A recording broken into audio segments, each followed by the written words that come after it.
Welcome to the Slumber Lab, where science meets serenity and the mysteries of the cosmos unfold at the perfect pace for peaceful contemplation. Tonight, we're embarking on a gentle journey through one of the most extraordinary stories in all of science: how worlds are born from dust. From the tiniest grains of cosmic debris to the magnificent planets that dance around distant stars, we'll explore the elegant choreography of planet formation. A process so subtle and slow that it unfolds over millions of years, yet so fundamental that it gave birth to the very world beneath your feet. Before we begin this cosmic lullaby, I'd love to know where in the universe you're listening from tonight. Are you tucked away under a blanket of stars, or perhaps watching from a cozy corner where city lights blur the ancient darkness? Whatever your celestial coordinates, you've found your way to this quiet corner of curiosity. And I'm so grateful you're here.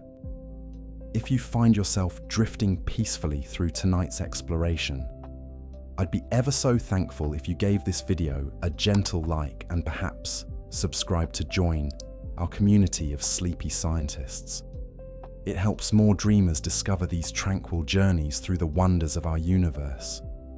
And should this prove too fascinating for immediate slumber, well, at least you'll drift off knowing something beautiful about how worlds come to be. So settle in, let your breathing slow, and prepare to witness one of nature's most patient and magnificent performances. We're about to discover how the universe transforms the humblest ingredients, mere specks of dust and gas, into the rich tapestry of planets, moons, and worlds that populate the cosmic neighborhood. It's a story that begins not with a bang, but with a whisper in the cold depths of space where gravity works its quiet magic. Tonight we'll wander through stellar nurseries where baby stars are born. We'll watch as swirling disks of debris slowly coalesce into rocky worlds. And we'll understand why our own Earth, with its perfect balance of elements and distance from the sun, represents such an extraordinary cosmic coincidence. But we'll do it all at the pace of falling leaves, with the gentleness of starlight, because the most profound truths in science often reveal themselves not in moments of excitement, but in quiet contemplation. The story of planet formation is ultimately the story of patience itself. It reminds us that the most beautiful and complex things in our universe are not rushed into existence, but crafted slowly, grain by grain, over eons of time. Perhaps there's something deeply comforting in that, knowing that the ground beneath us, the air we breathe, and the water that sustains us all emerged from this ancient, unhurried dance of dust and gravity. As we begin this journey together, imagine yourself floating gently through space, watching as clouds of gas and dust, seemingly empty and lifeless, begin their slow transformation into the building blocks of worlds. It's a process so gradual that you could watch for a human lifetime and see barely any change, yet so powerful that it creates the very foundations of life itself. In the depths of space, far from the warmth of any star, vast clouds of gas and dust drift in the cosmic darkness. These molecular clouds, as astronomers call them, are the nurseries of the universe, cold and quiet regions where the temperature hovers just a few degrees above absolute zero.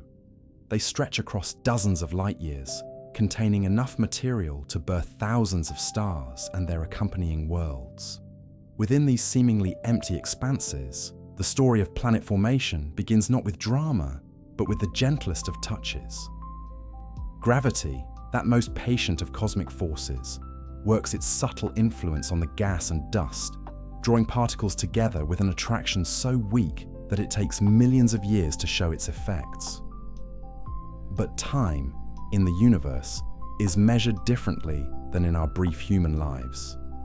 Picture, if you will, a single grain of dust, no larger than the particles that dance in a sunbeam through your window. This grain, composed perhaps of silicates and carbon, drifts through the cosmic void. occasionally bumping into other grains in collisions so gentle they barely disturb the eternal silence.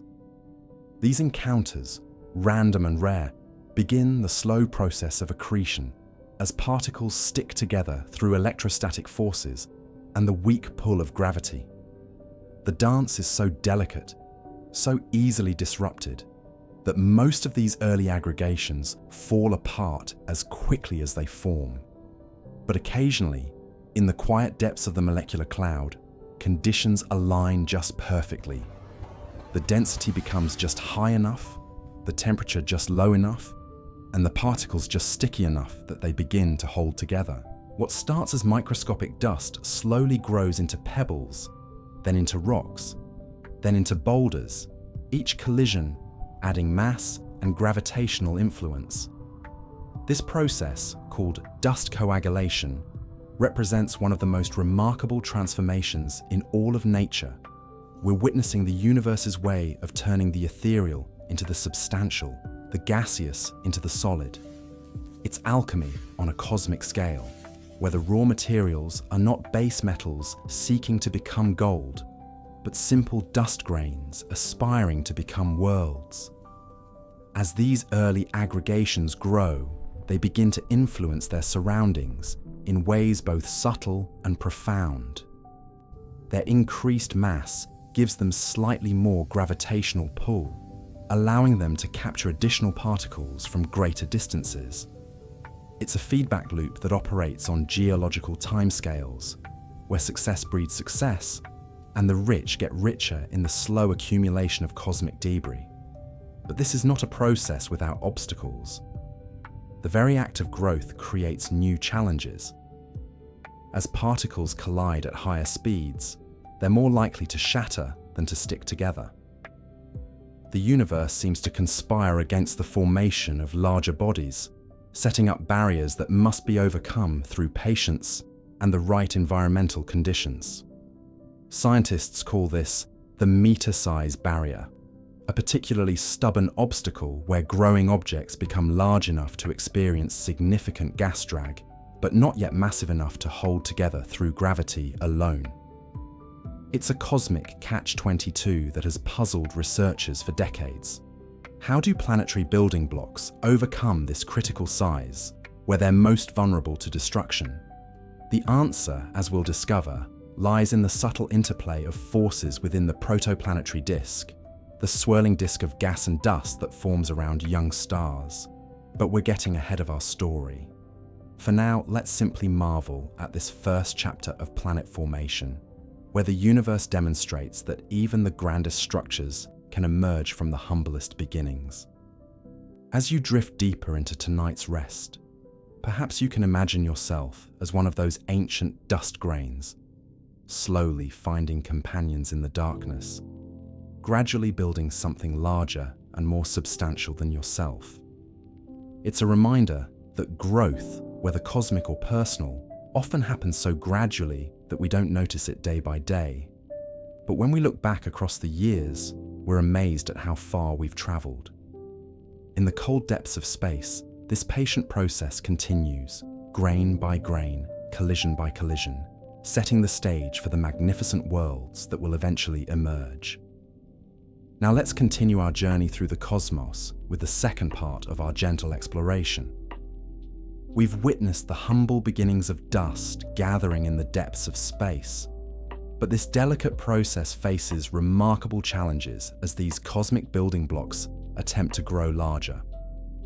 Picture, if you will, a cosmic construction site where the rules of physics become both architect and obstacle. As our tiny dust grains continue their patient dance of collision and growth, they encounter what scientists have termed the meter-size barrier, a fascinating bottleneck where the universe seems to test the resolve of would-be planets. You see, there's something almost poetic about this challenge. When dust particles reach roughly meter-sized proportions, they find themselves caught between two competing forces, like a tightrope walker balancing over a cosmic abyss. On one side, there's the pull of the growing star at the center of the disk, whose gravity tugs these medium-sized objects inward through a process called radial drift. The gas in the protoplanetary disk creates drag on these bodies, causing them to spiral slowly but inexorably toward their stellar parent, a journey that would end their planetary dreams in the fiery embrace of the young star. On the other side lies an equally daunting challenge: destructive collisions. At this intermediate size, when meter-scale objects collide with one another, they're moving too fast and hitting too hard for the gentle sticking that worked so well for microscopic dust. Instead of growing larger, these collisions often result in catastrophic fragmentation, breaking our patient builders back into smaller pieces and forcing them to begin their growth journey anew. It's rather like trying to build a sandcastle in a windstorm. Just as you've managed to construct something substantial, the very forces around you threaten to tear it apart. For decades, this meter-sized barrier puzzled astronomers. How could planets possibly form if the building blocks couldn't survive this crucial growth phase? But the universe, as we've learned time and again, is wonderfully resourceful. Recent research suggests several elegant solutions to this cosmic puzzle. Some scientists propose that turbulence in the protoplanetary disk creates local pressure variations, cosmic eddies and whirlpools where particles can become trapped and concentrated. In these sheltered regions, the usual rules change. Particles can clump together more gently, avoiding the high-speed collisions that would normally destroy them. Others point to a phenomenon called streaming instability, where the complex interplay between gas and solid particles creates dense filaments of material. Think of it as cosmic traffic jams, where particles bunch together, creating local environments where gravity can finally begin to take hold. In these concentrated regions, the collective gravitational pull of many particles working together can overcome the disruptive forces that plague individual meter-sized objects. There's also the intriguing possibility that the material properties of these growing aggregates play a crucial role. Laboratory experiments have shown that fluffy, porous particles, like cosmic cotton balls, can stick together more effectively than dense, compact ones. These delicate structures can compress and deform during gentle collisions, dissipating energy and allowing growth to continue even when conditions seem hostile. Perhaps most remarkably, some of these solutions involve the disk itself evolving to help its planetary children grow. Dead zones, regions where the disk's magnetic activity is reduced, can create the perfect nurseries for planetesimal formation. Like quiet lagoons in a turbulent sea, these areas provide the stability and concentration needed for solid materials to accumulate and bind together gravitationally. Temperature also plays its part in this cosmic drama. Beyond the snowline, that magical boundary where water transforms from vapor to ice, the game changes entirely. Ice-coated particles are stickier than their rocky cousins, and the increased mass of solid material beyond this line provides more raw ingredients for planet building. It's here, in the cooler outer reaches of protoplanetary disks, that the most massive planets often begin their formation. The story becomes even more intricate when we consider that different regions of a protoplanetary disk might favor different growth mechanisms. Close to the star, where temperatures are high and the disk is turbulent, rapid accretion through streaming instabilities might dominate. Further out, in the quieter, cooler regions, gentler processes of sticky collisions and gravitational accumulation might take precedence. What emerges from all this complexity is a picture of planet formation as a remarkably robust process. Rather than relying on a single mechanism, nature employs multiple strategies, each suited to different conditions and environments. It's as if the universe has developed not just one solution to the meter-size barrier, but an entire toolkit of approaches. This redundancy might explain why planets appear to be so common throughout our galaxy. The Kepler Space Telescope and other planet-hunting missions have revealed that planetary systems are the rule rather than the exception. From hot Jupiters orbiting perilously close to their stars to super-Earths unlike anything in our own solar system, the cosmos seems to have found countless ways to build worlds. And so our dust grains, through patience, circumstance, and the clever physics of their environment, managed to overcome what initially seemed like an insurmountable obstacle.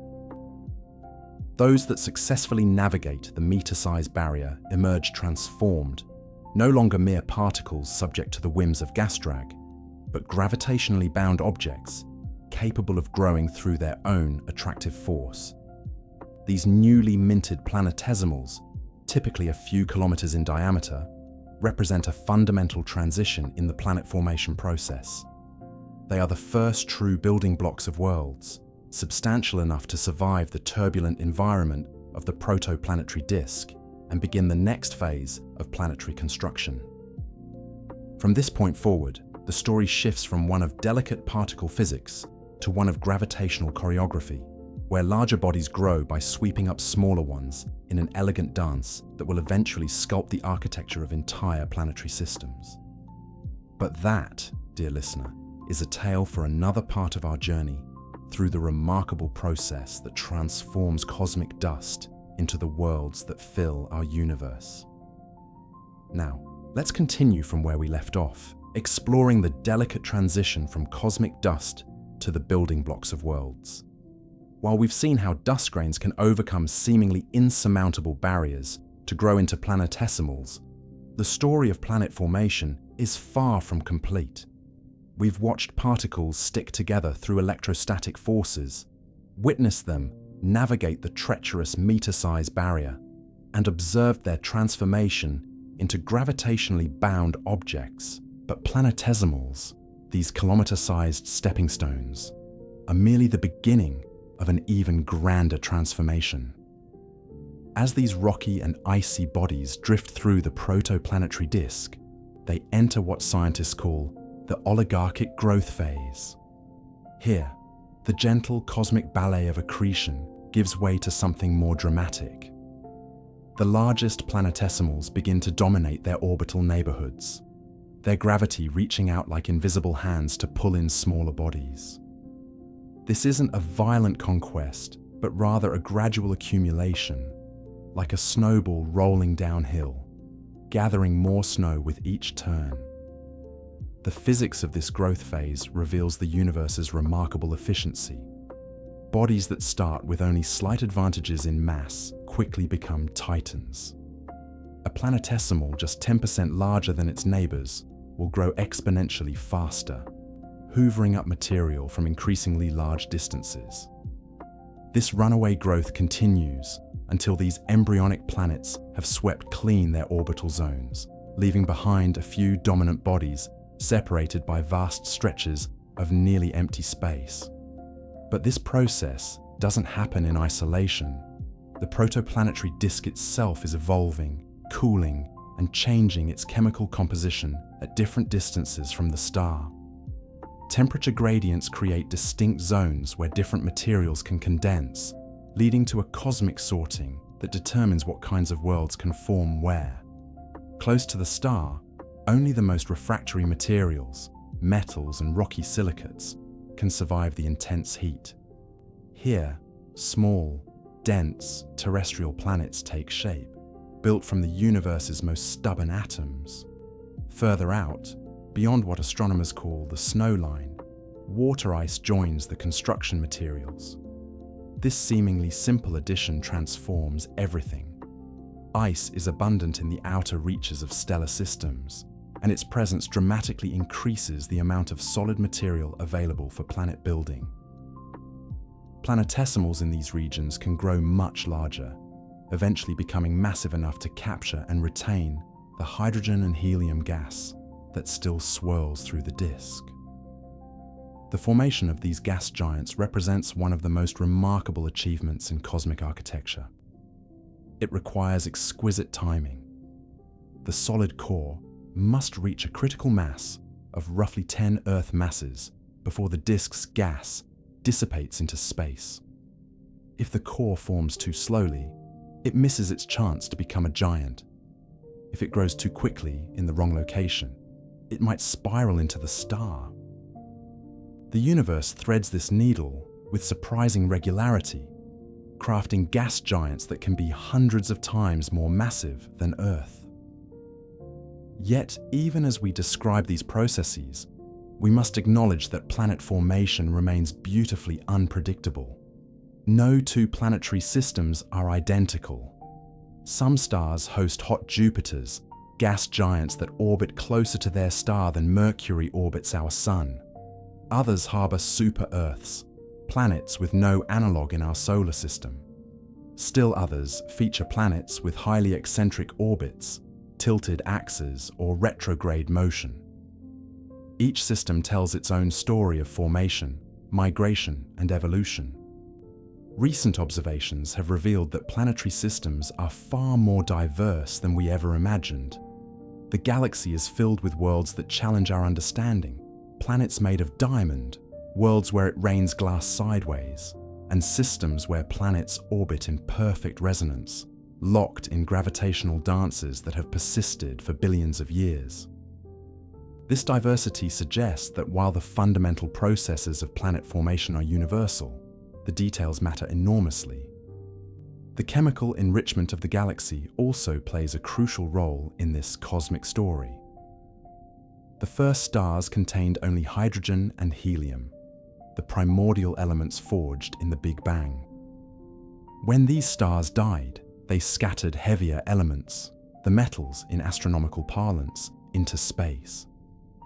Each successive generation of stars inherited this growing chemical complexity, enabling the formation of increasingly diverse worlds.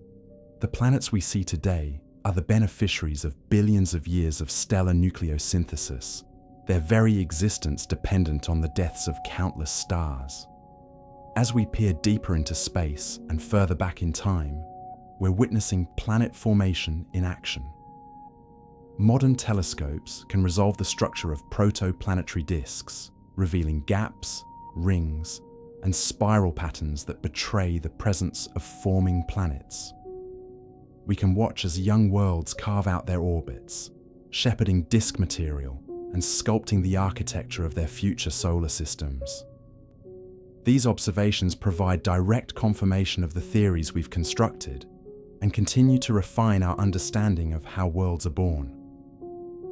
The story of planet formation is ultimately a story about the universe's creativity and patience. It shows us how the simplest building blocks, grains of dust no larger than smoke particles, can be transformed through gravity, chemistry, and time into the complex worlds that dot our galaxy. From the gentle collisions that first bind dust grains together to the massive impacts that shape planetary surfaces, every step in this process reveals the cosmos working with materials at hand, following physical laws that seem almost designed to create the rich tapestry of worlds we observe today. And perhaps most remarkably, this process continues even now. In stellar nurseries throughout the galaxy, new generations of planets are forming, each one a unique experiment in cosmic construction. Looking at where we are in this exploration of planetary birth, we find ourselves at a remarkable crossroads. We've watched dust grains dance through protoplanetary disks, witnessed the patient choreography of collisions and mergers, and marveled at how the universe transforms microscopic particles into worlds. But now, as we continue this gentle journey through cosmic creation, we arrive at one of the most mysterious and contested chapters in our story: the formation of gas giants. These are the titans of planetary systems, the massive worlds that dwarf their rocky cousins and reshape entire solar neighborhoods with their gravitational influence.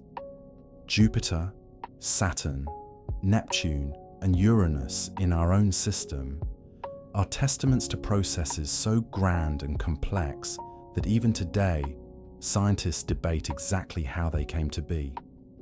And as we've discovered thousands of exoplanets in distant systems, we've found gas giants in configurations that challenge everything we thought we knew about planetary formation. The story of gas giant formation is really two stories: two competing theories that have captured the imagination of planetary scientists for decades. One suggests a slow, methodical construction project, building these worlds piece by piece like cosmic cathedrals. The other proposes a rapid, almost violent birth, where gravity itself becomes the architect of worlds. Both pathways lead to the same destination, yet they paint vastly different pictures of how our universe builds its most magnificent planetary specimens. What makes this debate so fascinating is that it touches on fundamental questions about the nature of planetary systems themselves. The formation mechanism that creates gas giants doesn't just determine the fate of these massive worlds, it influences the architecture of entire solar systems, determining where smaller planets can form, how they migrate, and whether conditions suitable for life can emerge. Let's begin with the more traditional tale, the core accretion model. This theory suggests that gas giants start much like their smaller, rocky siblings. In the cold outer reaches of protoplanetary disks, beyond what astronomers call the snow line, water and other volatile compounds freeze into solid ice.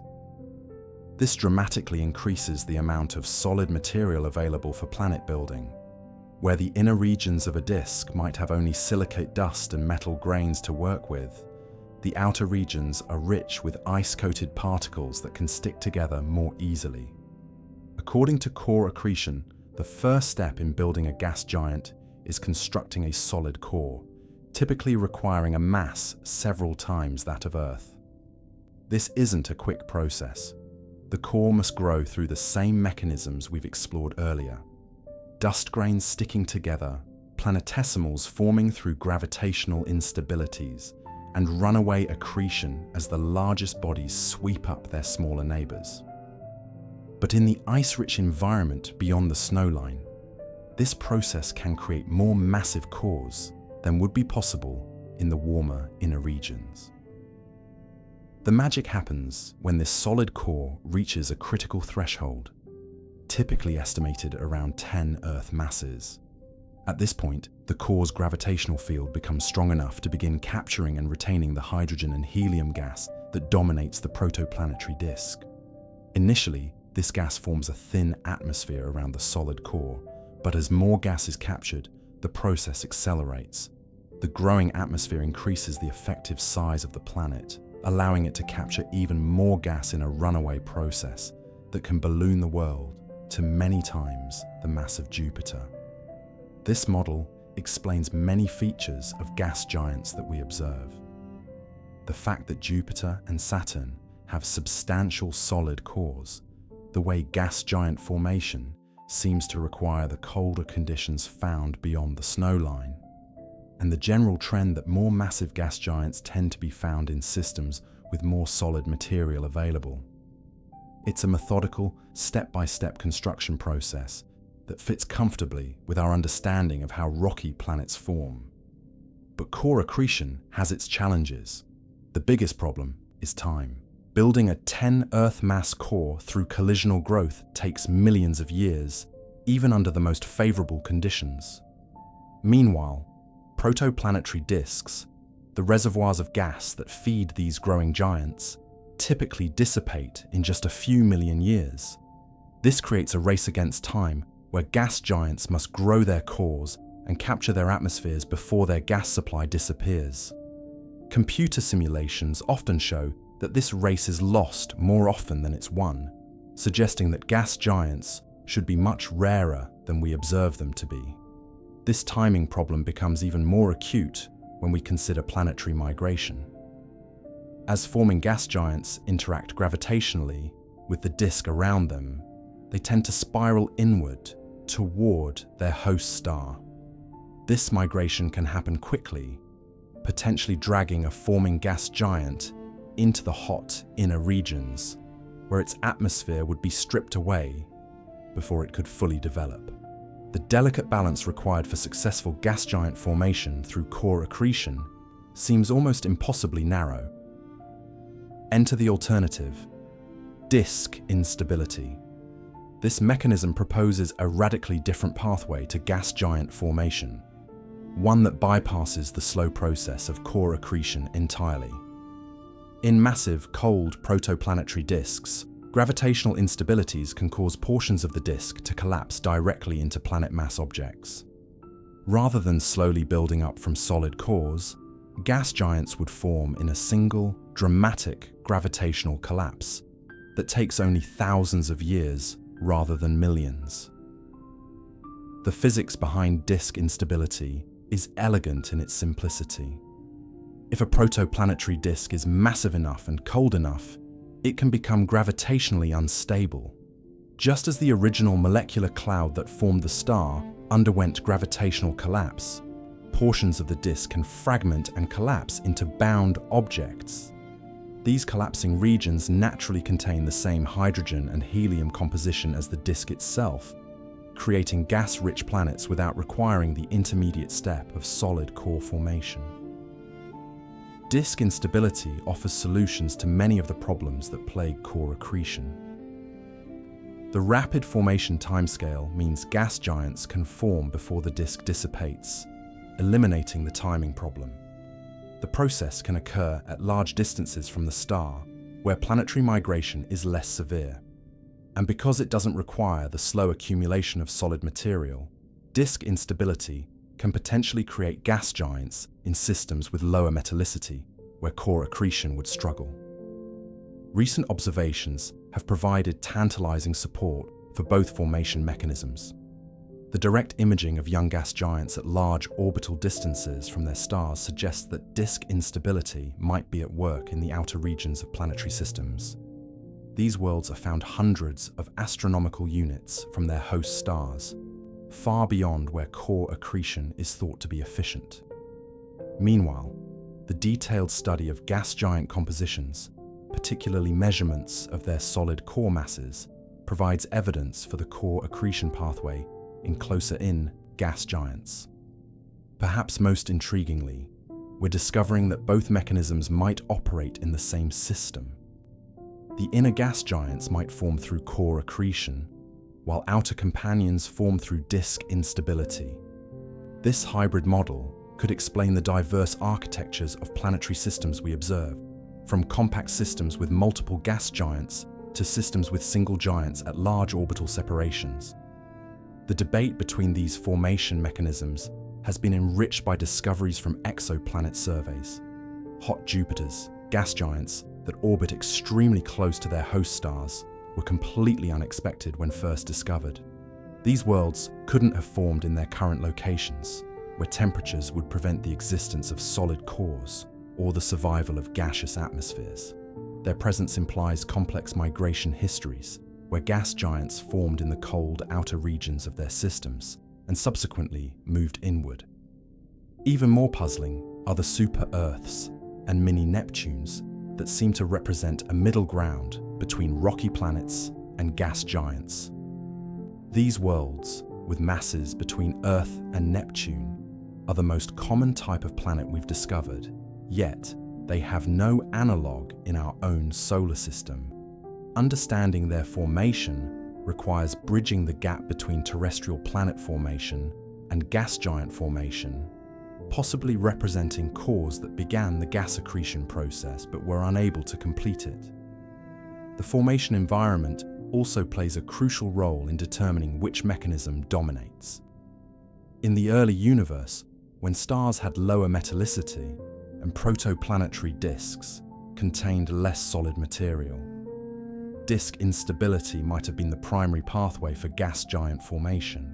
In more metal-rich environments, like those found around younger stars, core accretion becomes more feasible.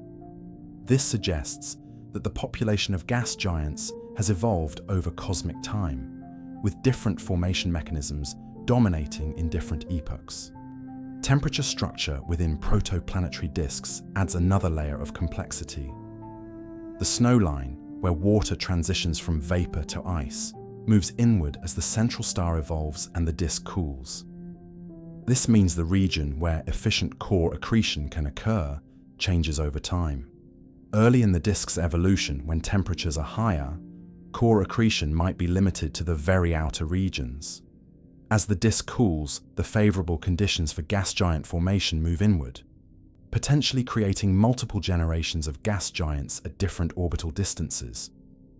The role of disk turbulence cannot be overlooked either. Turbulent motions in the disk can both help and hinder gas giant formation.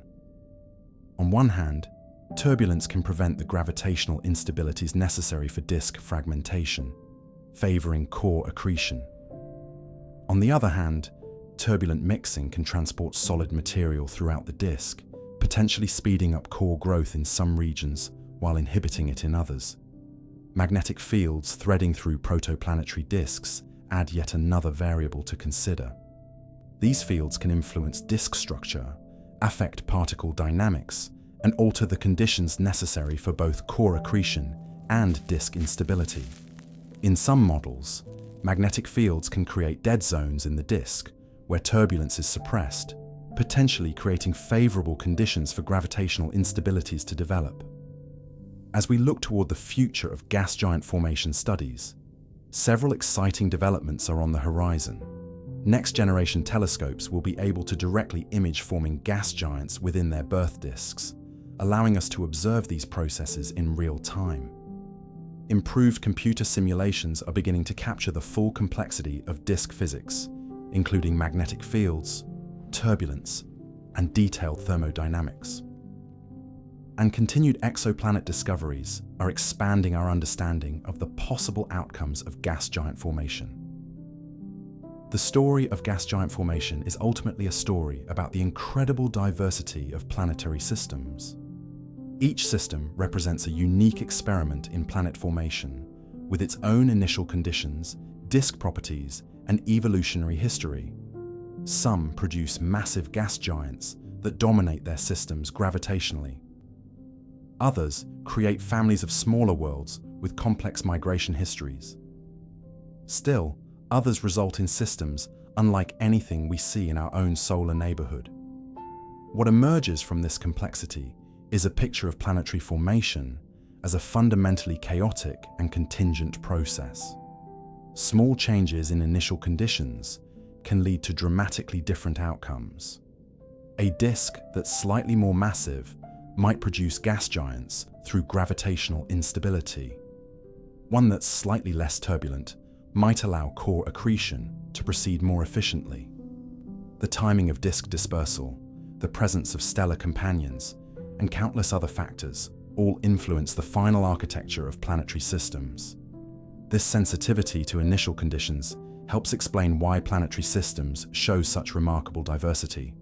It also suggests that our own solar system, with its orderly arrangement of terrestrial planets, gas giants, and ice giants, represents just one possible outcome among many.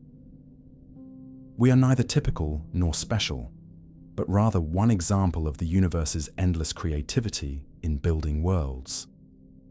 As we continue our gentle exploration of planetary formation, we're reminded that these processes are not just academic curiosities, but fundamental aspects of how the universe organizes matter and energy. The formation of gas giants influences the delivery of water and organic compounds to inner planetary systems, affects the stability of planetary orbits over billions of years, and determines whether conditions suitable for life can emerge and persist. The dance between core accretion and disk instability, between order and chaos, between patience and urgency, continues to play out in stellar nurseries throughout our galaxy. Each new star system that forms is conducting its own experiment in world building, testing the limits of physics and the boundaries of possibility. Now that we've seen how planets grow from dust grains to massive worlds through the intricate dance of gravity, chemistry, and time, we arrive at something truly remarkable: the story of how these cosmic wanderers find their final homes. But here's the thing: planets don't always stay where they're born. In fact, many of them embark on epic journeys through their stellar neighborhoods, migrating inward and outward like cosmic nomads, seeking the perfect place to settle. This phenomenon, known as planetary migration, has completely revolutionized our understanding of how planetary systems evolve and arrange themselves. Think of it like this. Imagine you're watching a cosmic ballet, where massive worlds slowly waltz through space, their gravitational interactions creating a symphony of orbital mechanics that can last for millions of years. It's both elegant and chaotic, predictable yet full of surprises.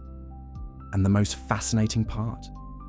This migration process doesn't just shuffle planets around.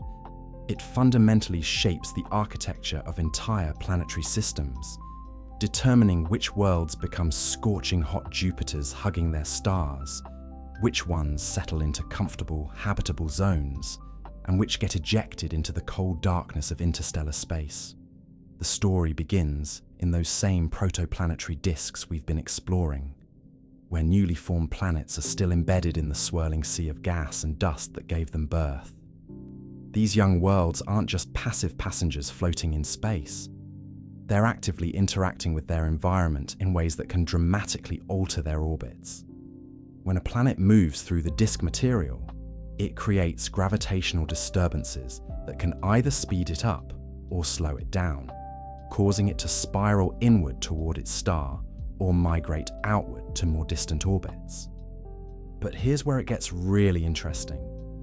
The type of migration depends on the planet's mass and the properties of the disk around it. Smaller planets, those with masses similar to Earth or Neptune, typically experience what astronomers call Type 1 migration. These worlds create small wakes in the disk material, like a boat moving through calm water. The gravitational interaction between the planet and these density waves generally causes the planet to lose orbital energy and spiral inward toward its star. It's a bit like being caught in a slow-moving whirlpool that gradually pulls you toward the center. For these smaller worlds, Type 1 migration can be quite rapid, sometimes fast enough to send a planet crashing into its star within a few 100,000 years. This creates what scientists call the migration problem. If small planets migrate inward so quickly, why do we still see them in planetary systems today? The answer involves a delicate balance of forces and some clever physics that can slow down or even reverse the migration process under certain conditions. Giant planets, on the other hand, tell a different story.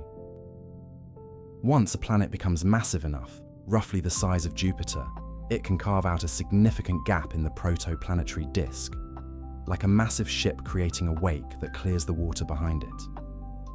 This gap opening triggers Type 2 migration, where the planet becomes gravitationally locked to the disk material and migrates at the same rate that the disk itself evolves. This process is generally much slower than Type 1 migration, giving giant planets more time to establish stable orbits. The discovery of hot Jupiters, massive planets orbiting extremely close to their stars, provided some of the first compelling evidence for planetary migration. These worlds complete their orbits in just a few days and experience surface temperatures hot enough to melt metals. There's absolutely no way such massive planets could have formed so close to their stars, where temperatures would have been far too high for the ice and gas needed to build giant worlds. Instead, these hot Jupiters must have formed much farther out in their systems and then migrated inward, somehow stopping their journey just short of falling into their stars. But migration isn't always a one-way ticket to stellar doom. Sometimes planets can reverse course and migrate outward, particularly when they interact gravitationally with other planets in the system.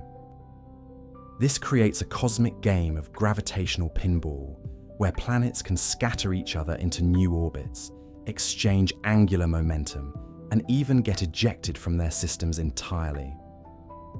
Computer simulations show that these multi-planet interactions can create incredibly complex evolutionary pathways, with some systems undergoing dramatic reorganizations that bear little resemblance to their original configurations. One of the most elegant examples of this process is found in our own solar system, in a phenomenon known as the Grand Tack model. This theory suggests that Jupiter actually migrated inward early in the solar system's history, traveling as close as Mars's current orbit before reversing course and migrating back outward. This journey would have had profound consequences for the inner solar system, potentially explaining why Mars is so small compared to Earth and Venus, and why the asteroid belt contains such a mix of different types of objects. The story goes like this. As Jupiter migrated inward, it would have scattered much of the material in the inner solar system, preventing Mars from growing to Earth-like size and stirring up the region that would eventually become the asteroid belt. Then, when Saturn reached a certain mass and entered a specific orbital resonance with Jupiter, the gravitational interaction between the two giant planets caused them both to reverse course and migrate outward again. This outward migration would have allowed some material to drift back into the inner system, providing the raw materials for the final stages of terrestrial planet formation. It's a beautifully choreographed dance of gravity and orbital mechanics, and it highlights how the presence of giant planets can influence the formation and evolution of smaller worlds throughout a planetary system. Without Jupiter's migration, Earth might have turned out very differently, or might not have formed at all. The influence of migration extends far beyond individual planets to shape the overall architecture of planetary systems. Observations of exoplanetary systems have revealed an incredible diversity of arrangements, from tightly packed systems where multiple planets orbit closer to their star than Mercury does to the Sun, to systems with giant planets in highly elliptical orbits that carry them from scorching inner regions to frigid outer reaches. This diversity is largely the result of different migration histories. Some systems experienced gentle, gradual migration that allowed planets to settle into stable circular orbits. Others underwent violent instabilities that scattered planets into eccentric trajectories or ejected them entirely. Still others may have experienced disk dispersal at just the right moment to halt migration and preserve the planet's birth locations. One particularly fascinating aspect of planetary migration is how it can affect the habitability of worlds. A planet that forms too close to its star to support liquid water might migrate outward into the habitable zone, while a world that forms too far away might migrate inward to warmer regions. This means that the potential for life on a planet isn't just determined by where it forms, but also by where it ends up after potentially millions of years of orbital evolution. Migration can also create and destroy habitable conditions in more subtle ways. As planets move through their systems, they can alter the orbits of smaller worlds, potentially destabilizing previously stable orbits, or conversely, settling chaotic systems into more regular arrangements. They can also affect the delivery of water and other volatiles to inner planets, either by shepherding ice-rich objects inward or by scattering them away. The timing of migration relative to the dispersal of the protoplanetary disk is absolutely crucial for determining the final outcome. If migration occurs while the disk is still present, the process tends to be smooth and controlled by the disk's properties. But if migration occurs after the disk has dissipated, perhaps triggered by gravitational instabilities between planets, the process can be much more violent and unpredictable. This late-stage migration, sometimes called post-disk migration, can completely reshape planetary systems long after their formation is supposedly complete. Giant planets can scatter each other into highly eccentric orbits. Smaller planets can be ejected into interstellar space, and the entire architecture of a system can be transformed. Some astronomers estimate that as many as half of all planetary systems may have experienced such dramatic instabilities at some point in their histories. The study of planetary migration has also revealed the importance of resonances in shaping planetary systems. When two planets have orbital periods that are simple ratios of each other, such as one planet orbiting exactly twice for every 3 orbits of another, they can become locked in a resonant relationship that profoundly affects their evolution.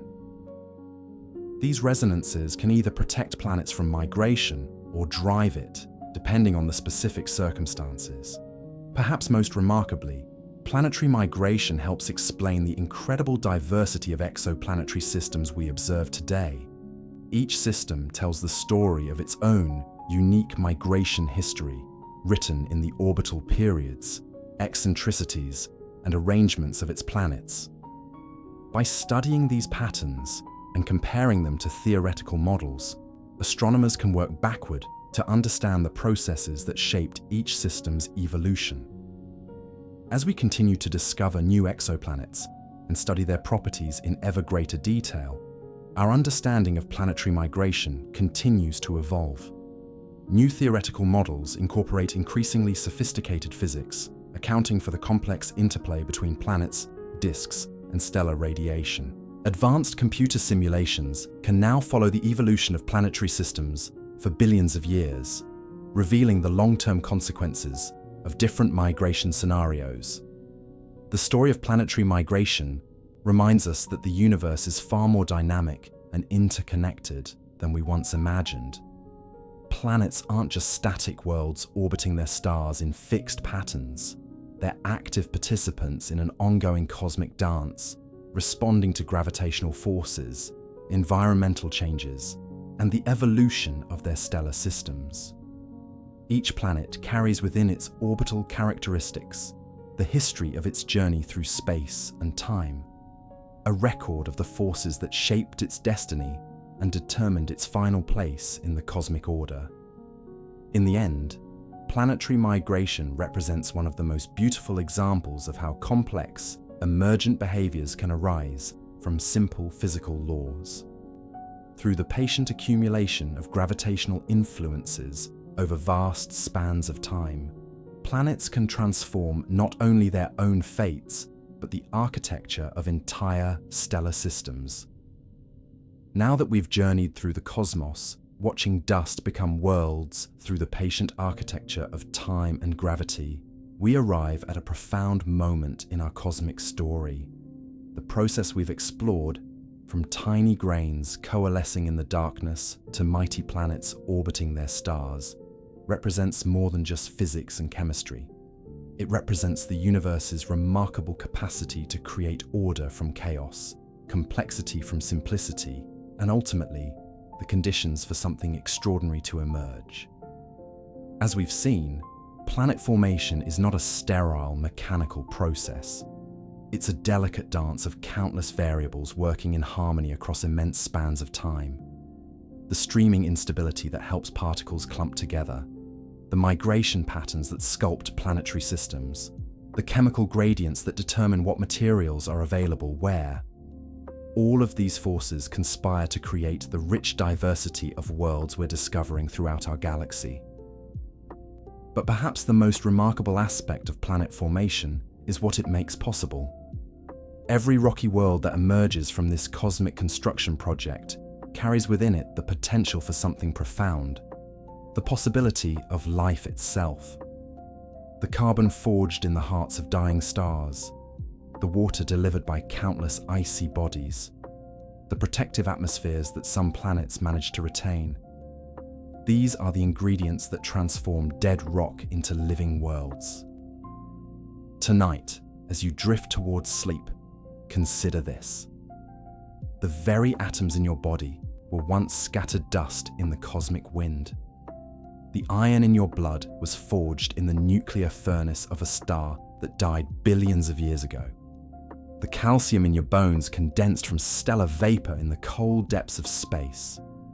You are not separate from this cosmic story of planet formation. You are its culmination, its most wondrous achievement. The universe spent nearly 14 billion years learning how to make planets. And then it spent another 4.5 billion years learning how to make you. Every grain of dust that stuck to another grain, every planetesimal that survived the chaos of early bombardment, every chemical reaction that built complexity from simplicity, it all led to this moment, to consciousness contemplating its own cosmic origins. And so, we return to where we began, with dust in the darkness. But now we understand that this dust carries within it infinite possibility. Every mote floating in a stellar nursery is a potential world. Every world, a potential home. every home a potential birthplace for wonder, for curiosity, for the kind of mind that can look up at the stars and ask how it all came to be. The Slumber Lab of planet formation continues its work tonight, as it has for billions of years and as it will for billions more. New worlds are being born even as you close your eyes, their stories just beginning to unfold in the vast library of the cosmos. And perhaps, somewhere among those distant worlds, another consciousness is drifting towards sleep, marveling at the same cosmic processes that brought us all into being. Sweet dreams, fellow children of the stars. Tonight, as we drift through the cosmic darkness, we arrive at one of the most remarkable chapters in the universe's long story. Picture, if you will, a vast molecular cloud, dark and cold, drifting through the emptiness between stars. Within this gentle giant, something extraordinary is about to unfold. The universe is preparing to paint with chemistry itself, to create worlds from whispers of organic molecules floating in the void. You see, planet formation isn't just about rocks and ice colliding in space. It's about the universe learning to speak in the language of life itself. And that language, dear listener, is written in organic molecules, carbon-based compounds that form the very foundation of everything we call living. These aren't just random chemicals scattered through space like cosmic dust. They're the universe's first tentative steps toward complexity, toward chemistry that dreams. Let's begin our gentle journey in the cold depths of space, where temperatures hover just a few degrees above absolute zero. Here, in these molecular nurseries, carbon atoms dance with hydrogen, oxygen, and nitrogen in an ancient choreography. They form methane, ammonia, carbon monoxide, and countless other simple molecules. But as time passes, as dust grains provide surfaces for chemistry to unfold, something beautiful happens. These simple molecules begin to grow, to link together, to become more complex. Scientists have discovered that even in the harshest environments of space, organic chemistry thrives.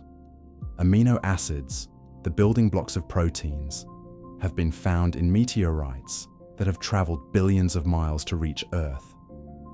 Formaldehyde, a precursor to sugar molecules, glows in the radio signatures of distant star-forming regions. Even alcohols, those simple organic molecules, float in vast clouds between the stars. The universe, it seems, has been brewing the ingredients of life long before planets ever formed. When our own solar system was nothing more than a collapsing cloud of gas and dust, these organic molecules were already there, waiting.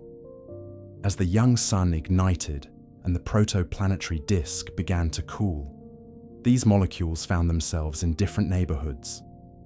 Close to the star, where temperatures soared above 1,000 degrees, only the most resilient compounds could survive. But farther out, beyond what we call the snow line, something magical happened. The snow line, located roughly where the asteroid belt sits today, marks the boundary where water could freeze into ice. But it wasn't just water that condensed here. Organic molecules, those patient travelers from the depths of space, began to stick to ice grains.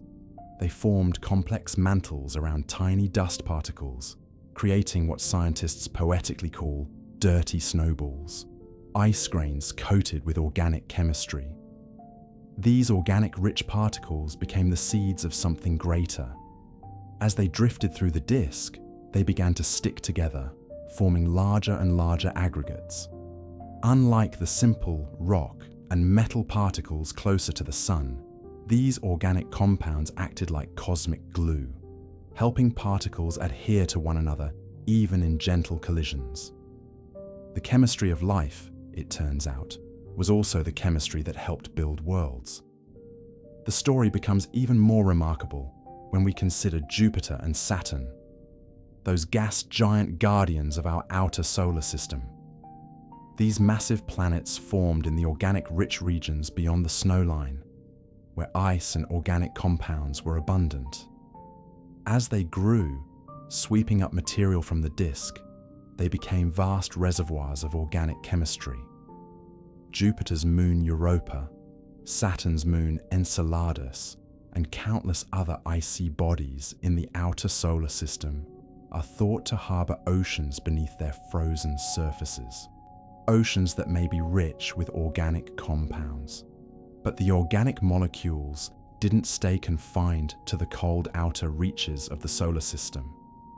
In a process that scientists call the late heavy bombardment, asteroids and comets from the outer solar system were flung inward by gravitational interactions with the giant planets. These cosmic messengers, laden with organic compounds and water, rained down on the inner planets. Earth, Mars, Venus, and Mercury all received deliveries of organic chemistry from the outer solar system. This bombardment was particularly important for Earth. Our planet, formed in the hot inner regions of the solar system, was initially a world of molten rock and metal. But as it cooled and as the bombardment continued, something extraordinary happened. The organic compounds delivered by asteroids and comets began to accumulate in Earth's oceans and atmosphere. They provided the raw materials for an even more remarkable process: the emergence of life itself. The transition from simple organic molecules to living systems is one of the most profound mysteries in science. But planet formation had already set the stage perfectly. Earth's size and distance from the Sun created conditions where liquid water could exist. The planet's magnetic field, generated by its iron core, protected its atmosphere from being stripped away by solar wind, and the steady delivery of organic compounds from space provided the chemical building blocks needed for life to emerge. Recent discoveries have revealed that this process wasn't unique to Earth. Organic compounds have been detected in the atmospheres of exoplanets hundreds of light years away. Planets orbiting other stars show signs of water vapor, methane, and other organic molecules in their atmospheres. The universe, it seems, has been conducting the same experiment countless times, mixing organic chemistry with planetary formation to see what emerges. Even more intriguing is the discovery of organic compounds on Mars. The Curiosity and Perseverance rovers have found complex organic molecules in Martian rocks, suggesting that the red planet once had its own rich organic chemistry. While we haven't yet found life on Mars, the presence of these compounds tells us that the ingredients were there, waiting. The story of organic molecules in planet formation is ultimately a story about connection. It connects the cold depths of interstellar space to the warm surfaces of planets. It connects the simple chemistry of carbon and hydrogen to the complex biochemistry of living cells. And it connects us, here on Earth, to the vast cosmic process that has been unfolding for billions of years. As you settle into sleep tonight, remember that the carbon in your body, the oxygen you breathe, the water in your cells, all of it was once floating in the darkness between stars. The organic molecules that became part of you were forged in the hearts of ancient stars, scattered into space by stellar winds and supernovae, and then gently incorporated into the growing Earth as our planet formed. You are quite literally made of stardust, but more than that, you are made of the universe's own attempts at chemistry, at complexity, at the kind of organized matter that can look back at the cosmos and wonder about its own origins. The universe has been patient, working for billions of years to create the conditions where matter can become aware of itself. From the first simple organic molecules in molecular clouds to the complex biochemistry of living cells, it has been a long, slow dance of chemistry and physics, of chance and necessity. And somehow, in this grand cosmic story, the universe has learned to know itself through us. So as you drift off to sleep, carried by the same forces that have shaped worlds and scattered organic molecules across the galaxy, know that you are part of something much larger than yourself. You are the universe's way of experiencing wonder of feeling peace, of dreaming about the stars. Here's your YouTube video script for Part 8 of the Slumber Lab, From Dust to Worlds, the Science of Planet Formation.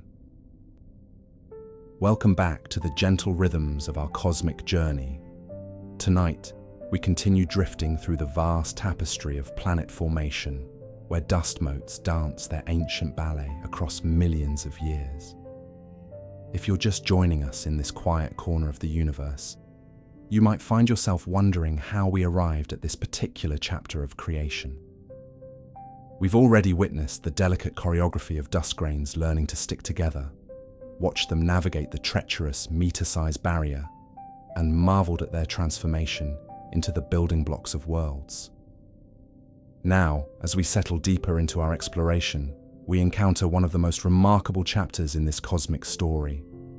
The moment when gravity begins to whisper its intentions, when scattered fragments start dreaming of becoming something greater. In our previous wanderings, we've seen how dust particles, no larger than the motes that dance in your afternoon sunlight, somehow manage to overcome seemingly impossible odds to grow. We've explored the patient work of electrostatic forces, the gentle encouragement of turbulence, and the mysterious streaming instabilities that help tiny grains find their way to each other. But tonight, we arrive at a threshold. Tonight, we witness the birth of true planetary embryos. Picture, if you will, a cosmic nursery where the first tentative steps toward planetary formation are taking place. Here, in the dim glow of a young star, kilometer-sized planetesimals have finally gathered enough courage to begin their next great adventure. These rocky wanderers, having successfully navigated the perilous journey from dust to substantial bodies, now find themselves subject to an entirely new set of rules. The delicate surface forces that once governed their existence begin to fade into irrelevance, replaced by something far more profound and inescapable: gravity. This transition marks one of the most beautiful phases in planet formation, though it unfolds over timescales that would test even the most patient observer. When planetesimals reach sizes of roughly 10 kilometers or more, something magical begins to happen. Their own gravitational fields, weak though they may be, start to make their presence known. These bodies are no longer merely passengers drifting through the cosmic winds. They become active participants in the grand choreography of accretion.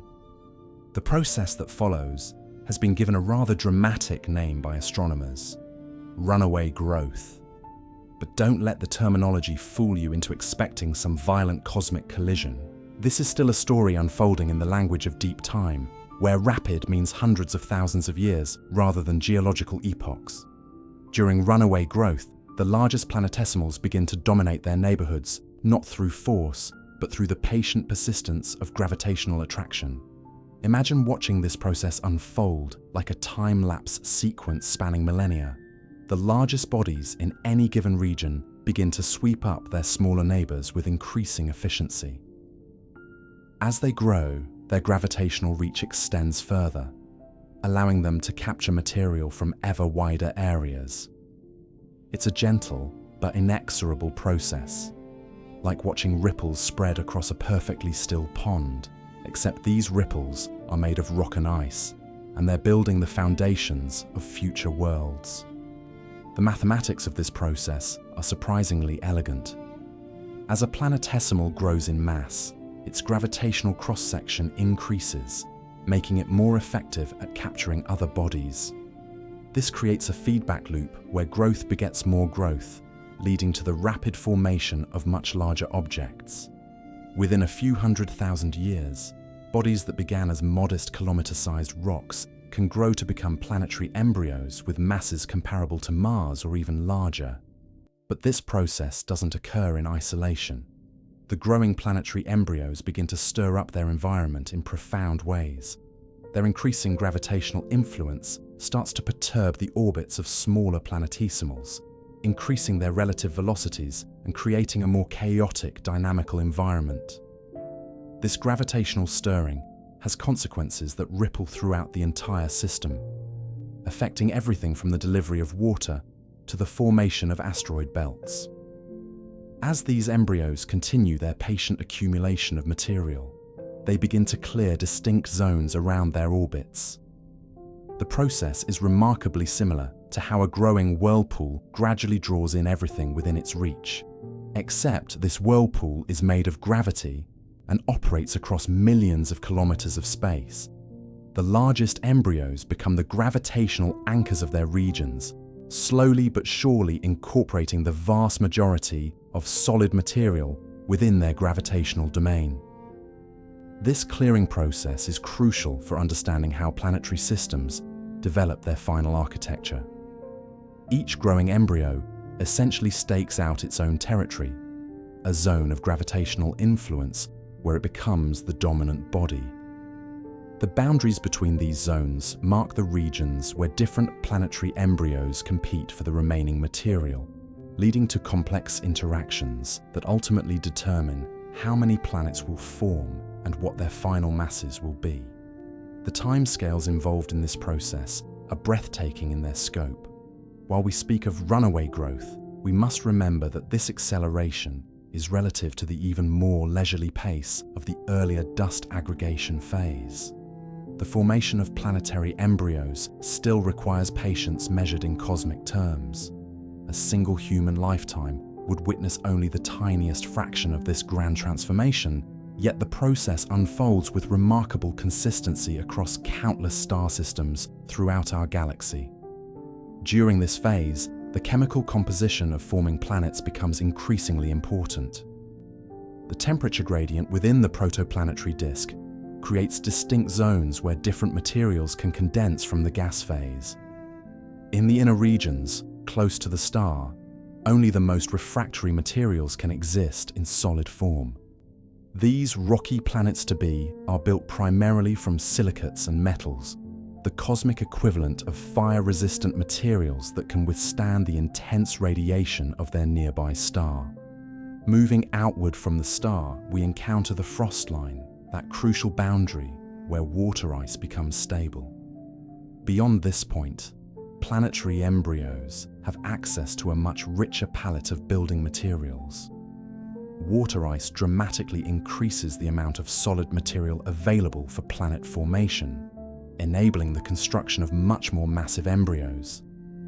This abundance of material is what makes the formation of gas giant planets possible in the outer regions of planetary systems. The formation of these massive embryos in the outer disk regions sets the stage for one of the most dramatic phases of planet formation: the capture of substantial gaseous envelopes. When a planetary embryo reaches a critical mass, typically around 10 times the mass of Earth, its gravitational field becomes strong enough to begin capturing and retaining significant amounts of hydrogen and helium from the surrounding disk. This marks the beginning of gas giant formation, where the solid core becomes merely the seed around which a massive atmospheric envelope accumulates. But even in the inner regions of the disk, where gas giants cannot form, the process of embryo growth continues with its own unique character. These rocky embryos engage in a complex dance of gravitational interactions, occasionally coming close enough to merge in spectacular collisions that reshape both bodies.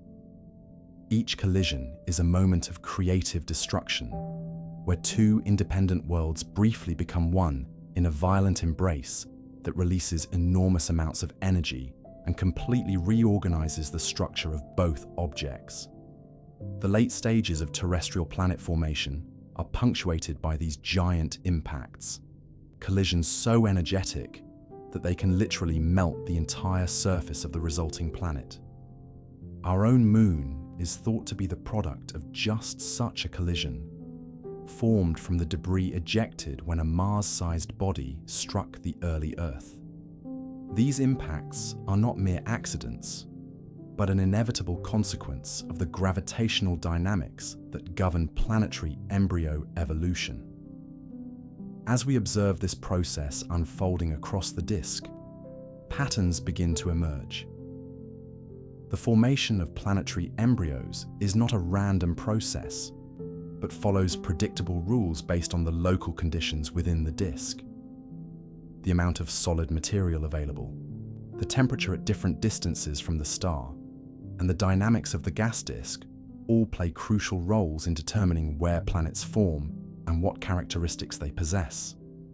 The spacing between planetary embryos also follows certain patterns related to the reach of their gravitational influence and the stability of their orbits. Bodies that form too close together will eventually interact strongly enough to merge or eject one another from the system. This natural selection process ensures that the surviving planets are spaced at distances where they can coexist in stable orbits for billions of years. Throughout this entire process, the protoplanetary disk continues its own evolution. The gas component gradually dissipates, blown away by stellar winds or simply accreted onto the central star. This gas dispersal marks the end of the planet formation epoch, as it removes the medium that facilitated the initial dust aggregation and also eliminates the possibility of further gas giant formation. The planetary embryos that remain must complete their growth using only the solid material still available in their vicinity.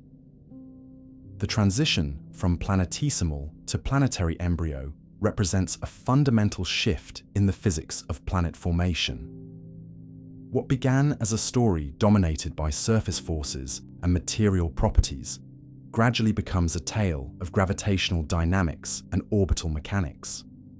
The gentle aggregation of the early phases gives way to more dramatic processes of collision and merger, yet the underlying patience of the cosmic construction project remains unchanged. This transformation also marks the point where individual planetary systems begin to develop their unique characteristics. The stochastic nature of gravitational interactions means that no two systems will evolve in exactly the same way, even if they begin with identical initial conditions. Each collision, each close encounter, each successful merger adds another layer of individuality to the developing planetary system.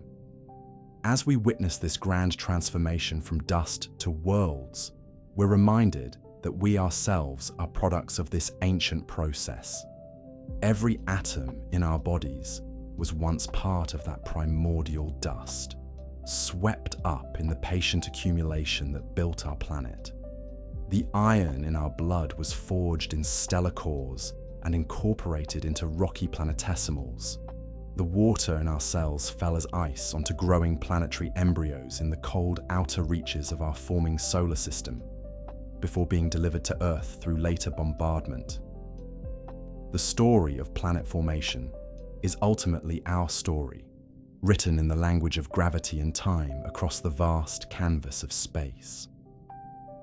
As we drift towards sleep tonight, perhaps we can feel some echo of that ancient dance, the gentle but inexorable pull that builds worlds from whispers of dust and dreams of stone. In the quiet darkness, we remain connected to that cosmic choreography, children of dust who learn to wonder about the stars that made us possible. This script maintains the sleepy, contemplative tone of the reference videos while covering the scientific content about planetary embryo formation, runaway growth, and the transition from planetesimals to larger bodies. Looking at the richness of planetary formation, we're now reaching a phase where the cold cosmos begins to whisper its most profound secrets. We've seen dust particles dance their way into planetesimals, watched embryos grow through gravitational ballet, and marveled at the delicate choreography of gas giant formation. But there's something even more extraordinary happening in these stellar nurseries, something that speaks to the very essence of life itself. The story of organic molecules begins not in the warm regions where rocky planets form, but in the frigid outer reaches of protoplanetary disks, where temperatures drop so low that even the most delicate chemical bonds can survive. Here, beyond the snowline, water isn't the only substance freezing onto dust grains. Methane crystallizes into ice, ammonia solidifies, carbon monoxide becomes trapped in frozen lattices. And in this icy repository, something magical starts to happen. These aren't just simple frozen gases. As cosmic rays and ultraviolet light from distant stars bathe these icy grains, they trigger chemical reactions that would be impossible in the warm inner disk. Complex organic molecules begin to form: hydrocarbons, alcohols, even simple amino acids. The basic building blocks of life are being assembled in the coldest, most seemingly hostile regions of space. It's like a cosmic kitchen operating at temperatures that would instantly freeze any earthly chef, yet somehow cooking up the ingredients for biology.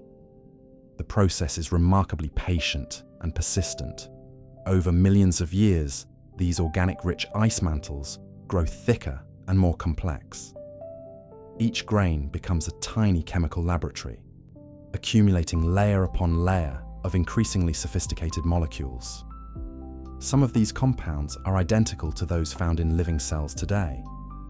Glycine, the simplest amino acid, has been detected in comets that formed in the outer solar system billions of years ago. But perhaps the most beautiful aspect of this process is how it connects the formation of planets to the possibility of life. When planetesimals form in these outer regions, they incorporate vast quantities of these organic-rich ices. Some of these bodies become the cores of gas giants, their organic cargo buried beneath thick atmospheres of hydrogen and helium. Others remain as smaller objects, comets and asteroids that preserve this ancient chemistry like time capsules from the dawn of the solar system. As planetary systems mature and their architecture evolves through migration and gravitational interactions, these organic-rich bodies can be scattered throughout the system. Some are flung into interstellar space, carrying their molecular cargo to other star systems. Others are sent spiraling inward toward the rocky planets in the inner system. And when they arrive, they deliver something precious, the raw materials of life to worlds that might otherwise be chemically barren. This is how Earth likely received much of its organic inventory. The early bombardment period, once thought to be purely destructive, now appears to have been a crucial delivery system. Comets and asteroids, formed in the cold outer reaches where organic chemistry flourished, crashed into the young Earth and provided not just water, but complex organic molecules that could serve as starting points for biology. The violence of impact might have destroyed some of these delicate compounds, but enough survived to seed our planet with chemical complexity. The implications extend far beyond our own solar system. Every planetary system likely undergoes similar processes, with organic molecules forming in cold outer regions and being distributed throughout the system by dynamical evolution. This suggests that the chemical prerequisites for life might be far more common than we once imagined. The universe isn't just a collection of sterile rocks and gas, it's a vast network of chemical laboratories, each one potentially brewing the ingredients for biology. Recent observations have confirmed this cosmic chemistry in stunning detail. Telescopes have detected complex organic molecules in protoplanetary disks around other stars, suggesting that this process is universal. The Atacama Large Millimeter Array has revealed intricate organic chemistry occurring in disks hundreds of light years away, showing that the formation of life's building blocks is happening throughout the galaxy right now. Even more intriguingly, some of these organic molecules show signs of chirality, a handedness that's crucial for biological processes. The amino acids in living organisms all have the same handedness, a property that might have originated in the asymmetric chemistry of protoplanetary disks. If so, then the preference for left-handed amino acids that characterizes all life on Earth might be a cosmic inheritance, a signature of processes that occurred in the solar nebula before our planet even existed. This cosmic chemistry also helps explain one of the great puzzles of astrobiology: the rapid emergence of life on Earth. Rather than having to build complex organic molecules from scratch on a young planet, life may have had access to a vast library of preformed compounds delivered from space. This head start could have significantly shortened the time needed for the first living cells to emerge, making the early appearance of life on Earth less surprising and more inevitable. The story becomes even more fascinating when we consider the diversity of environments where these processes occur. Different regions of a protoplanetary disk experience different temperatures, pressures, and radiation environments, leading to different suites of organic molecules. The result is a kind of chemical zoning, where different parts of the forming planetary system become specialized for different types of chemistry. Some regions might be particularly good at forming amino acids, while others excel at producing the precursors to nucleic acids or lipids. As we look toward the future of planetary science and astrobiology, understanding this cosmic organic chemistry becomes increasingly important. Missions to comets and asteroids are revealing the detailed molecular inventory of these ancient objects, giving us direct access to the chemistry that occurred in the early solar system. Future telescopes will be able to detect and analyze organic molecules in the atmospheres of exoplanets, potentially revealing whether this cosmic chemistry has led to biology elsewhere. The formation of planets, then, is not just a story of gravity and dynamics, it's a story of chemistry and possibility. From the first dust grains to the final architecture of planetary systems, organic molecules are along for the ride, being synthesized, preserved, transported, and delivered to worlds where they might spark the greatest transformation of all, the emergence of life itself. In the grand narrative of cosmic evolution, planetary formation represents a crucial bridge between the sterile physics of star formation and the rich complexity of biology. It's during this phase that the universe learns to make the molecular tools that life will later use to understand itself. And in that sense, every protoplanetary disk is not just building planets, it's building the future, one organic molecule at a time. As we drift toward the close of our cosmic journey through planetary formation, we're left with a profound appreciation for the patient, persistent processes that transform simple dust into complex worlds. From the initial collapse of molecular clouds to the final delivery of organic molecules to rocky planets, each step builds upon the last in an intricate dance of physics, chemistry, and time. The universe, it seems, has been in the business of making planets, and potentially life, for as long as stars have been shining. Looking at the context and research, I'll write part 10 of the script about planet formation. This section should focus on the grand synthesis of everything that's been covered, how all these complex processes work together to create the worlds we see today, while maintaining the sleepy, contemplative tone of the reference videos. Here's part 10 of the script. And so here we are, dear listeners, floating gently through the cosmic story we've been weaving together all evening. We've watched dust grains dance in stellar winds, witnessed the patient accumulation of planetesimals, and marveled at the delicate choreography that transforms chaos into worlds. But now, as we drift toward the end of our journey, it's time to step back and see the beautiful, interconnected tapestry that is planetary formation in all its quiet majesty. Think of it this way: every world that has ever formed, every planet that has ever taken shape in the darkness between stars, is the result of countless small acts of cosmic cooperation. A grain of dust here, a gentle gravitational tug there, the slow accumulation of ice beyond a snow line, the gradual clearing of gas from a disk that has served its purpose. None of these processes work in isolation. They're all part of one grand, patient symphony that plays out over millions of years in the silence of space. Consider the story of our own solar system, that familiar collection of worlds we call home.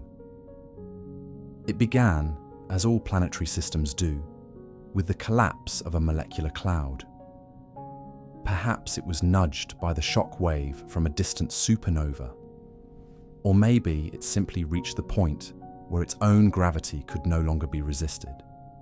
Either way, the collapse began, and with it, the slow transformation from a cold, diffuse cloud into something warm, dense, and alive with possibility.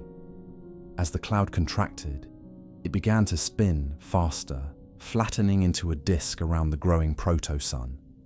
In those early days, the disk was hot, turbulent, and filled with gas and dust in roughly equal measure. The temperature gradient was steep, with the inner regions hot enough to vaporize rock, while the outer reaches remained cold enough for water and other volatiles to freeze solid. This temperature structure would prove crucial, creating the chemical zonation that would eventually determine what kinds of planets could form where. In the hot inner regions, only materials with high condensation temperatures could survive in solid form. Metals and silicates were the primary building blocks here, and so the worlds that would eventually form close to the Sun would be small, dense, and rocky. Mercury, Venus, Earth, and Mars all bear the chemical fingerprints of this hot, metal-rich environment.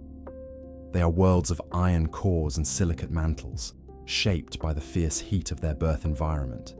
But venture beyond the snow line, that crucial boundary where water could condense into ice, and the story changes dramatically. Here, in the cooler outer reaches of the disk, ice joined the inventory of solid materials available for planet building. This seemingly simple addition had profound consequences. The availability of water ice, along with other frozen volatiles like ammonia and methane, dramatically increased the amount of solid material available for accretion. More solid material meant that planetary embryos could grow larger and faster. And this is where the real magic happened. Once these icy planetary embryos reached a certain critical mass, somewhere around 10 Earth masses, they became gravitationally powerful enough to capture and retain the hydrogen and helium gas that still filled the disk. What had begun as oversized balls of rock and ice suddenly blossomed into gas giants, accumulating massive atmospheres that dwarfed their solid cores. Jupiter and Saturn are the magnificent result of this process. Worlds where the original solid seed has been buried beneath layers of gas thousands of kilometers thick. But the story doesn't end with the formation of individual planets. The gravitational influence of these growing worlds began to reshape the entire disk. Large planets like Jupiter acted as cosmic shepherds, their gravity stirring up the orbits of smaller bodies, clearing gaps in the disk, and even causing some planets to migrate inward or outward from their original formation locations. This is why we see such diversity in planetary system architectures today. Some systems have hot Jupiters, gas giants that have migrated inward to orbit very close to their stars. Others have planets packed tightly together in resonant chains, their orbits locked in precise mathematical relationships by millions of years of gravitational evolution. And through it all, the smaller debris of planet formation continue to play crucial roles. Comets, those ancient repositories of pristine materials from the outer disk, carried water and organic compounds inward, delivering the ingredients for oceans and perhaps even life to the rocky worlds of the inner system. Asteroids, the leftover building blocks that never quite managed to assemble into a planet, preserved a record of the early chemical conditions in the disk. Every meteorite that falls to Earth carries with it a message from those distant days when our solar system was young and still taking shape. The violence was real too. The late heavy bombardment, that period roughly 4 billion years ago, when the inner solar system was pummeled by a renewed barrage of impacts, reshaped the surfaces of all the terrestrial worlds. The moon's heavily cratered face still bears witness to this cosmic shooting gallery. Mars lost much of its atmosphere to space, gradually transforming from a world that might once have been warm and wet into the cold, dry desert we see today. Venus became a victim of runaway greenhouse warming, its surface temperatures soaring to levels that would melt lead. But Earth, blessed with just the right combination of size, composition, and orbital location, managed to hold onto its water and develop the complex climate system that would eventually nurture life. The story of planetary formation is ultimately the story of how cosmic processes, playing out over vast scales of space and time, created the conditions necessary for chemistry to become biology, for matter to become life, for the universe to become aware of itself. And yet, as we've discovered through our observations of exoplanets, our solar system is just one example of planetary formation's creative possibilities. We found worlds that defy our expectations at every turn, super-Earths that have no analogue in our own system, Neptune-sized planets orbiting closer to their stars than Mercury orbits the Sun, systems with multiple gas giants locked in tight resonant orbits, planets orbiting binary stars, their skies lit by two suns. Each of these exotic worlds tells us something new about the flexibility and creativity of the planetary formation process. What emerges from all of this is a picture of planetary formation as both predictable and surprising. The basic physics is universal. Dust grows into pebbles, pebbles into planetesimals, planetesimals into planets. Gravity sculpts, temperature determines chemistry, and time allows complexity to emerge from simplicity. But the details, the specifics of how these processes play out in any given system, depend on countless variables. The mass of the central star, the composition and density of the initial disk, the timing of various evolutionary phases, the presence or absence of nearby stellar companions. All of these factors and more influence the final outcome. This is why we see such incredible diversity in planetary systems. It's not that different physical laws apply in different places.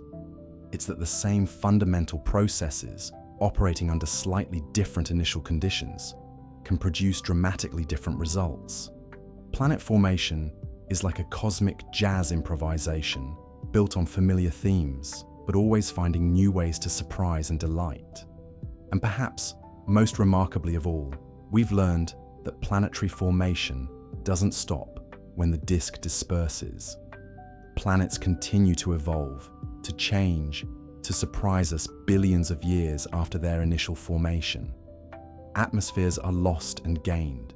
Surfaces are reshaped by geological processes. Moons are captured or formed through giant impacts. Some worlds that began as cold, lifeless balls of rock eventually develop the complex chemistry we call life, which brings us to perhaps the most profound implication of modern planetary formation science. We are not separate from this process. We are part of it. The atoms in our bodies were forged in the nuclear furnaces of stars that lived and died before our sun was born. The water we drink may have originated in comets, formed in the cold outer reaches of the protosolar disk. The very air we breathe was shaped by billions of years of planetary evolution, by the interplay of geology, chemistry, and biology that continues to this day. When we study planetary formation, we're not just learning about distant worlds and ancient processes. We're learning about ourselves, about our origins, about our place in the vast cosmic story. We're discovering that the universe is not just a collection of random objects scattered through space, but a connected system where stars and planets and life are all part of one grand, evolving whole. So as we drift gently toward the end of our cosmic journey tonight, take a moment to marvel at the story we've uncovered together. From the collapse of a molecular cloud to the formation of rocky worlds, from the accretion of gas giants to the delivery of life's ingredients by comets and asteroids, from the violence of impacts to the quiet patience of geological evolution, it's all connected. It's all part of the same beautiful, complex, ever-unfolding story of how the universe transforms itself from simplicity to complexity, from chaos to order, from dust to worlds. And somewhere in that story, perhaps on a world orbiting a distant star, other beings might be looking up at their own night sky and wondering about their own origins, their own place in the cosmic order. They too are children of stellar nucleosynthesis and planetary accretion, products of the same patient processes that created our own world. In studying planetary formation, we're not just learning about how worlds are made. Looking at the script we've developed so far, we've covered the comprehensive journey of planetary formation from dust to worlds. Now, for the final part, I need to weave together the grand narrative while maintaining the gentle, contemplative tone established throughout. Here's the conclusion. And so we arrive at the quiet end of our cosmic journey, having traced the elegant transformation from the simplest dust grains to the magnificent worlds that dance through space. We've witnessed the patient accumulation of particles, the gradual assembly of planetesimals, and the dramatic sculpting of planetary systems through migration and gravitational choreography. We've seen how chemistry writes the rules of possibility, how temperature gradients create zones of opportunity, and how time itself becomes both sculptor and canvas in this grand cosmic art. What emerges from this exploration is not just a technical understanding of how planets form, but something deeper, something almost poetic. The story of planetary formation is ultimately the story of emergence itself, of how complexity arises from simplicity, how order crystallizes from chaos, and how the universe finds ways to create not just worlds, but the very conditions that make worlds like Earth possible. Consider for a moment the extraordinary chain of events that led to your existence. Somewhere in the depths of space, 13 billion years ago, the first dust grains began their slow dance of accretion. These weren't random particles, but the processed remains of dying stars, enriched with the heavy elements forged in stellar cores. Carbon, oxygen, silicon, iron, all the building blocks of rocky worlds scattered into the cosmic wind and gathered again in the swirling disk around a young star that would one day be called our Sun. The process was neither quick nor certain. For millions of years, these grains collided, stuck together, broke apart, and tried again. They overcame the meter-sized barrier through streaming instabilities and turbulent concentration. They survived the bombardment of early planetary formation, the great migrations that scattered worlds across the solar system, and the gradual settling into the orbital resonances we observe today. Through it all, the delicate balance between construction and destruction, between growth and erosion, shaped not just the architecture of our solar system, but the very chemistry that would one day enable life. Earth's story is written in every element of your body. The calcium in your bones was forged in the heart of a massive star. The iron in your blood was scattered by a supernova explosion. The carbon that forms the backbone of every molecule in your cells began its journey as cosmic dust, slowly accumulating in the early solar nebula. You are, quite literally, made of star stuff, assembled through the same processes that built the worlds we've explored tonight. But Earth's story is not unique. Every planet, every moon, every asteroid carries within it the memory of this ancient process. Mars preserves in its rocks the evidence of early water, a reminder that planetary formation creates not just worlds, but the potential for oceans, atmospheres, and perhaps life itself.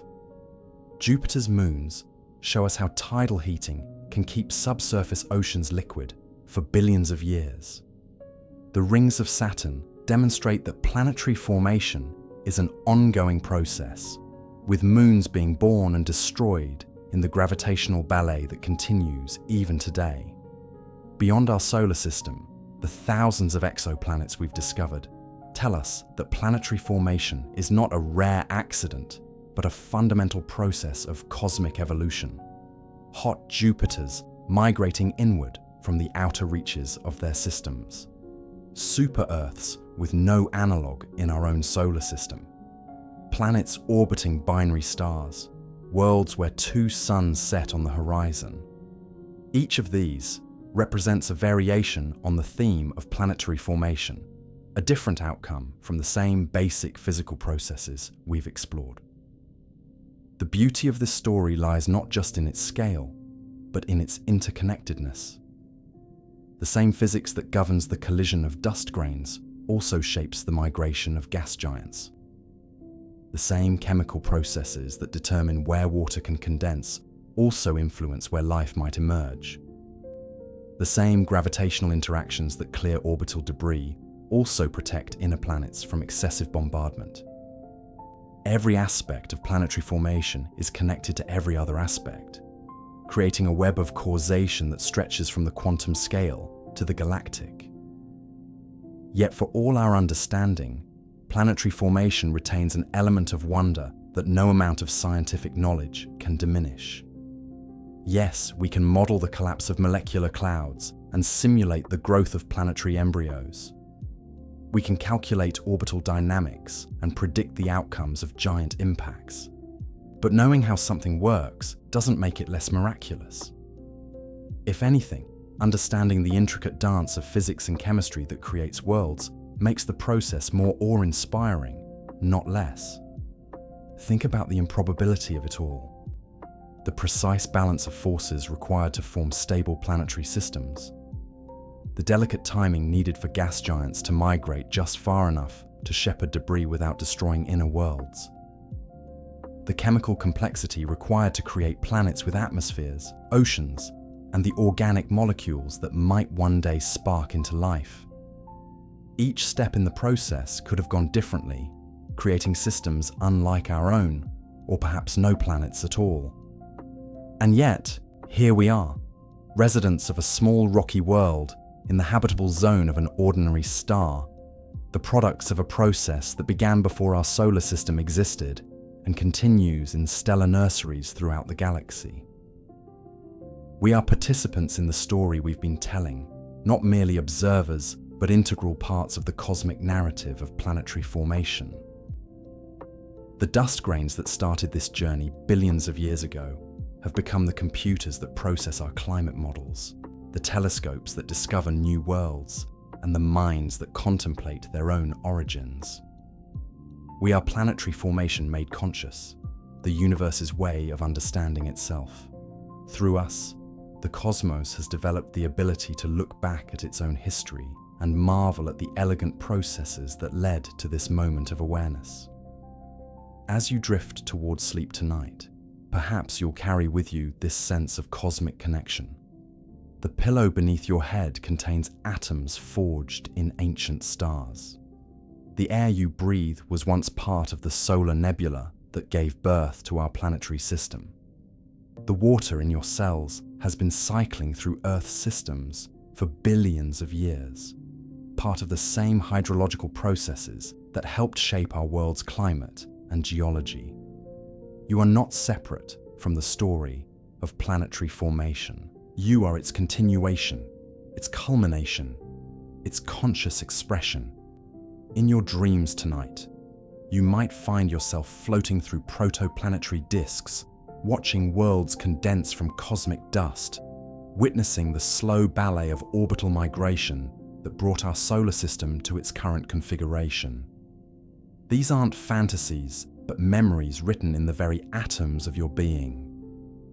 The story of planetary formation is ultimately a love story, a tale of attraction and assembly, of particles finding each other across the vastness of space and choosing to stay together.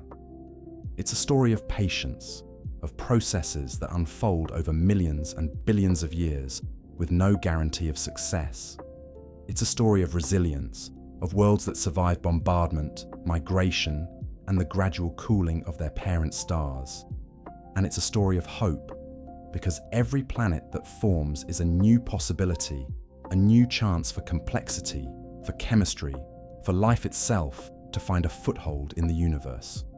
So sleep well tonight, fellow traveler, knowing that you are part of this grand cosmic story. You are stardust made sentient, planetary formation made personal.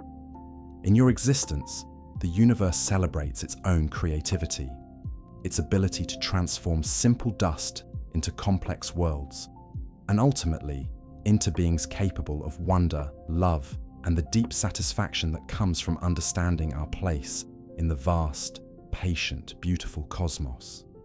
The journey from dust to worlds continues in stellar nurseries across the galaxy, in the ongoing evolution of our own planet, and in the dreams and discoveries of every curious mind that looks up at the night sky and asks how we came to be here. Rest now and dream of worlds being born among the stars.